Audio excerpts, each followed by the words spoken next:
আর হরিহরপাড়ার মাটিতে আজকে এই সভা দেখে একজন বয়স্ক এমএলএ আছেন। আমার মনে হয় আজকের দিনের পর তার বুকে প্রেস মেকার বসানোর দরকার পড়বে।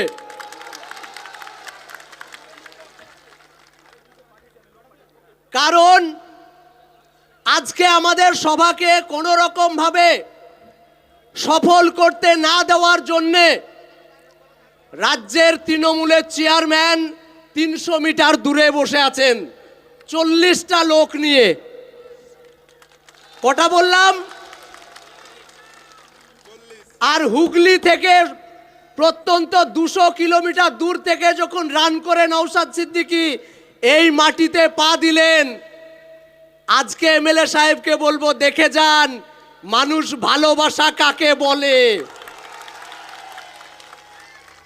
বর্তমান পশ্চিমবঙ্গে একমাত্র বিরোধী বিধায়ক যদি কেউ থেকে থাকে তাহলে সেটা নওশাদ সিদ্দিকী। সেই মানুষটাকে আজ আমরা মুর্শিদাবাদের মাটিতে, সর্বোপরি হরিহরপাড়ার মাটিতে আমরা পেয়ে আজ আমরা গর্বিত। কারণ এই মানুষটা যেখানেই দাঁড় হচ্ছেন আজকের দিনে সেখানে বিদ্রোহ তৈরি হচ্ছে, বিপ্লব তৈরি হচ্ছে। আজকে বিদ্রোহ বা বিপ্লবের অপর নাম হয়ে দাঁড়িয়েছে নওশাদ সিদ্দিকী। আমরা তো নবাবের জেলার মানুষ। বাংলা বিহার উড়িষ্যার রাজধানী ছিল মুর্শিদাবাদ। মির্জাফর সেদিন যেমন নবাবের পিছনে ছুরি মেরেছিল, নবাবের পরিবারের লোক হয়েও নবাবের প্রধান শত্রু হিসাবে লর্ড ক্লাইভকে নিয়ে এসে মুর্শিদাবাদের সিংহাসন থেকে নবাবকে সরিয়েছিল, ঠিক অনুরূপভাবে মুর্শিদাবাদের মুসলমানদের পিছনে যদি কেউ ছুরি মেরে থাকে তাহলে এই নিয়ামত আবু তাহেরদের মতো মির্জাফররা। আজকে আবার মুর্শিদাবাদের মাটিতে নতুন ভাবে আমরা নবাব নিয়ে এসেছি, আপনি আসুন দেখে যান। পশ্চিমবঙ্গের সব থেকে ব্র্যান্ডেড পরিবারের ছেলেটা, যাকে আপনারা 42 দিন জেল খাটিয়েছেন, এই হরিহরপাড়ার মাটিতে ওয়াকফের জমি 1 নম্বর খতিয়ানে নিয়ে গেছে। প্রশ্ন করার ক্ষমতা হয়নি এখানকার বিধায়কের। লড়াই করতে গেছিলেন নওশাদ সিদ্দিকীর নেতৃত্বে, তাকে জেল খাটিয়েছেন। আবার মাননীয়া বলছেন যে আপনারা ওয়াকফ নিয়ে বেশি গুলোগুলি করবেন না। ভাইজান বারংবার বলেছেন আমার বাবার সম্পত্তি গুলোগুলি আমিই করব, পারলে আপনি ঠেকিয়ে নেবেন। আমরাই পশ্চিমবঙ্গের মাটিতে বিদ্রোহের জন্ম দেব, নতুন ইতিহাস তৈরি করব রাজনীতিতে। বড় ভাইজান বলেন যে রসুনের অনেকগুলো কোয়া থাকলেও তার জড় কিন্তু একটা জায়গায় থাকে। তাই যতগুলো রাজনৈতিক দল দেখছেন তার জড় কিন্তু আরএসএস এর নাগপুরে রয়েছে। আজকে স্বতন্ত্র একটা 1 কোয়া রসুনের জন্ম হয়েছে ফুরফুরা শরীফে, যেটাকে কখনোই আটকে রাখা যাচ্ছে না, তাই এখনো পর্যন্ত গায়ে জ্বালা হচ্ছে মাননীয়ার। আজকে এই সভামঞ্চ থেকে বলবো মুর্শিদাবাদের নবাবের জেলার মানুষকে, 14 লক্ষ মানুষকে আপনি পরিযায়ী শ্রমিক বানিয়েছেন। দিল্লির মানুষ, কলকাতার মানুষ, ভুবনেশ্বর পাটনার মানুষ কোনোদিন মুর্শিদাবাদে কাজ করতে আসে না। কিন্তু আজকে যখন আমরা বিভিন্ন জায়গায় যাই, ইভেন কলকাতাতেই যখন চলাচল করি, যখন বলি বাড়ি কোথায়, আমরা বলি মুর্শিদাবাদ, সঙ্গে সঙ্গে বলে ও তোমাদের ওখানে রাজমিস্ত্রি ভালো পাওয়া যায়। এটা আমাদের লজ্জা লাগে। আমরা সেই মুর্শিদ কুলিকার বংশধর, সেই আলিবুদ্দির বংশধর, সেই সিরাজদৌলার বংশধর। তাদেরকে রাজা থেকে রাজমিস্ত্রি বানালো কারা, আমাদেরকে প্রশ্ন করতে হবে। কেন আজ আমাদের বাংলার পরিযায়ী শ্রমিকদের বাংলা বলার জন্য কান কেটে নেওয়া হচ্ছে মহারাষ্ট্রে? কেন উড়িষ্যায় হত্যা করা হচ্ছে? মাননীয় তো কই জিজ্ঞাসা করছেন না। মাননীয় তা নিয়ে কোনোদিন রাস্তায় দেখলাম না। রাস্তায় যদিও দেখলাম নাটক করতে, কিন্তু তিনি স্বরাষ্ট্র দপ্তরের কাছে কোনো চিঠি লিখলেন না। তাই এই লড়াই নওশাদ সিদ্দিকী ভাইজান লড়ে চলেছেন প্রতি মুহূর্তে। যে শিক্ষা আমাদের কাছ থেকে দূরে সরিয়ে নিয়েছেন মাননীয়া। একটু আগে আমার ভাই অলিউল বলছিল যে একটা পূর্ণাঙ্গ বিশ্ববিদ্যালয় আজ মুর্শিদাবাদের মানুষ পায়নি। কালক্রমে আপনাদেরকে নাম বলতে বাধ্য হচ্ছি।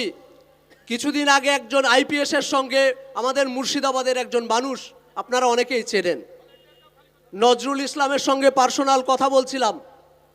উনি বলছেন, বাবা 15 বছর ধরে একটা ফাইল এই টেবিল থেকে ওই টেবিলে যায়নি। উনি বলছিলেন যে লোকের কাছে যাব, কৌটো কালেকশন করব, করে বিশ্ববিদ্যালয় করব, শুধুমাত্র মাননীয় অনুমতিটা দিন, আর কিছু লাগবে না আমার। তাহলে একটা বিশ্ববিদ্যালয়ের অনুমতি দিতে এত সমস্যা কোথায়? সমস্যা আছে। ভাইজান বলেছিলেন তামান্নার বাড়িতে এসে যে আপনারা রোজা করুন, একবেলা কম খান, ছেলেটাকে শিক্ষিত করুন। কারণ শিক্ষা আনে চেতনা, আর চেতনা আনে বিপ্লব। পশ্চিমবঙ্গ নয়, মুর্শিদাবাদের মাটি থেকে বিপ্লব তৈরি হবে যদি শিক্ষা আসে মানুষের কাছে। তাই রাজমিস্ত্রির জেলা বানাতে গেলে, পরিযায়ী শ্রমিকদের জেলা বানাতে গেলে পূর্ণাঙ্গ বিশ্ববিদ্যালয় করা যাবে না। এটা মাননীয় স্ট্র্যাটেজি। কিন্তু আজ যখন মুর্শিদাবাদের মাটিতে মাননীয় আসেন প্রশাসনিক বৈঠকে, তখন আপনারা দেখতে পাবেন যে সব জি হুজুর দিদিমণি আপনি সব করে দিয়েছেন আমাদের জন্যে। এই নির্লজ্জ বেহায়ারা জিজ্ঞাসা করার ক্ষমতা হয় না যে মাননীয় এখনো পূর্ণাঙ্গ বিশ্ববিদ্যালয় পায়নি। মাননীয় গঙ্গার ভাঙনে শয়ে শয়ে মানুষ তারা গৃহহারা, পুরো গ্রামকে গ্রাম তলিয়ে যাচ্ছে নদী গহ্বরে, তাদেরকে নিয়ে জিজ্ঞাসা করার ক্ষমতা হয়নি। কয়েকদিন আগে একটা ভিডিও দেখছিলাম, আপনাদের বিধায়ক সাহেব বলছিলেন, দিদিমণি আপনি সব করে দিয়েছেন। কারণটা পরে বুঝলাম, আমি অসুস্থ, ছেলের টিকিটটা করে দিতে হবে। যুগ যুগ খাবে তো। আমরাও আজকে হরিহারপাড়ার মাটিতে এলান করছি, ঘোষণা দিচ্ছি, ভাইজান সামনে বসে আছেন। আদর্শের লড়াই, সামনে যে আসবে তার সঙ্গে আমরা লড়বো, ভাইজানের নেতৃত্বে লড়াই করব। আজকে বলতে খুব কষ্ট হয়, আমরাও সাধারণ পরিবারের ছেলে, এই মুর্শিদাবাদেই বাড়ি। উচ্চ মাধ্যমিক পাশ করার পর পড়াশোনা করতে যখন বাবা মা ইচ্ছা জাগলো পড়াশোনা ছেলেকে করাবে, আমাদেরকে পাঠাতে হয়েছিল কলকাতায়। আজকে যারা খেটে খাওয়া পরিবারের ছেলে, আমার সঙ্গে ভালো পড়াশোনা করতে এরকম আরো অনেক ভালো ভালো ছেলে, তারা আজকে দুবাইয়ে, কে সৌদিতে, কে কাতারে কাজ করছে। কেন কাজ করছে? তার বাবা তাকে উপযুক্ত ফিস দিয়ে কলিকাতা বিশ্ববিদ্যালয়ে পড়ানোর ক্ষমতা ছিল না। তাহলে আজকে যদি নদিয়ার মতো, আজকে যদি মালদার মতো, আজকে যদি বর্ধমানের মতো বাড়ি থেকে বাসে চেপে গরম ভাত মায়ের হাতের খেয়ে যদি তারা বিশ্ববিদ্যালয়ের ক্লাসগুলো করতে পারতো, তাহলে সেই ছেলেগুলো আজকে এক একটা বিশ্ববিদ্যালয়ে পড়াতো, এক একটা আইপিএস আইএএস তৈরি হতো। ৮০-৮৫% মানুষ বকলমে মুসলমান এখানকার। তাহলে পিছাতে হবে কাদেরকে?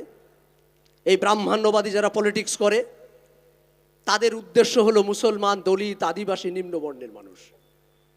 ভাইজান বারবার বলেন, দেউচা পাচাবি থেকে শুরু করে ওবিসি, প্রত্যেকটা জায়গায় আমরা দেখেছি কিভাবে মুসলমান, দলিত, আদিবাসীদেরকে শেষ করা হচ্ছে।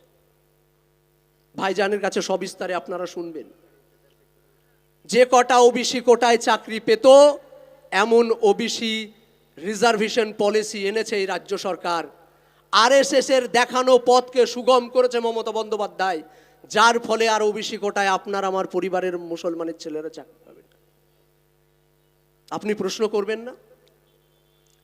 যে কটা রিজার্ভেশন কোটার চাকরি ছিল, সে কটা চাকরিও আজ আপনার পরিবারের ছেলেরা পাবে না। অথচ আপনার জেলার সভাপতি দাঁড়িয়ে বলবেন, দিদিমণি আপনি সব করে দিয়েছেন, এই মির্জাফরগুলোকে চিনে রাখুন। উপযুক্ত জবাব এদেরকে 26-এ আমরা দেব। এরা এক একটা মুর্শিদাবাদের মির্জাফর, যারা মমতা বন্দ্যোপাধ্যায়কে মুর্শিদাবাদের সমস্যা নিয়ে কথা বলতে পারে না। এই কিষাণ মান্ডির মাঠ আছে, কিন্তু তার পাশে একটা কোল্ড স্টোর কেন হয়নি? কেন এখানকার আশেপাশে, আমি জানি, এখানকার পাশেই বাড়ি আমার, দৌলতাবাদ ঘাসিপুরের ছেলে আমি, দূরের নয়। এই বিভিন্ন গ্রামে সবজির প্রচুর চাষ হয়। তো আজকে যদি এইখানে একটা হিমঘর তৈরি হতো, তাহলে আপনাদের সবজিগুলো উপযুক্ত পরিমাণে দাম পেত। কিন্তু যখন আলু উঠে, সবজি উঠে, 3 টাকা 5 টাকা 7 টাকা কিলো দরে বিক্রি করতে হয়। তাও সিন্ডিকেট চালিয়ে রেখেছে এই মান্ডিতে। আমরা কারা করে সেটাও আমরা জানি। যারা একটা বিড়ি দুবার চুষে খেত, তৃণমূলের এই লুট রাজনীতির বদান্যতায় তারা স্করপিও চেপে ঘুরছে, তাদেরকেও আমরা চিনে রেখেছি। তার জবাব কিন্তু আমরা দেব। পরবর্তী বক্তব্য ভাইজান রাখবেন। ভাইজানের বরণ পর্ব শেষে আমি শেষ কথায় বলবো, নওশাদ সিদ্দিকী জিন্দাবাদ, আইএসএফ জিন্দাবাদ, ইন্ডিয়ান সেকুলার ফ্রন্ট। ধন্যবাদ।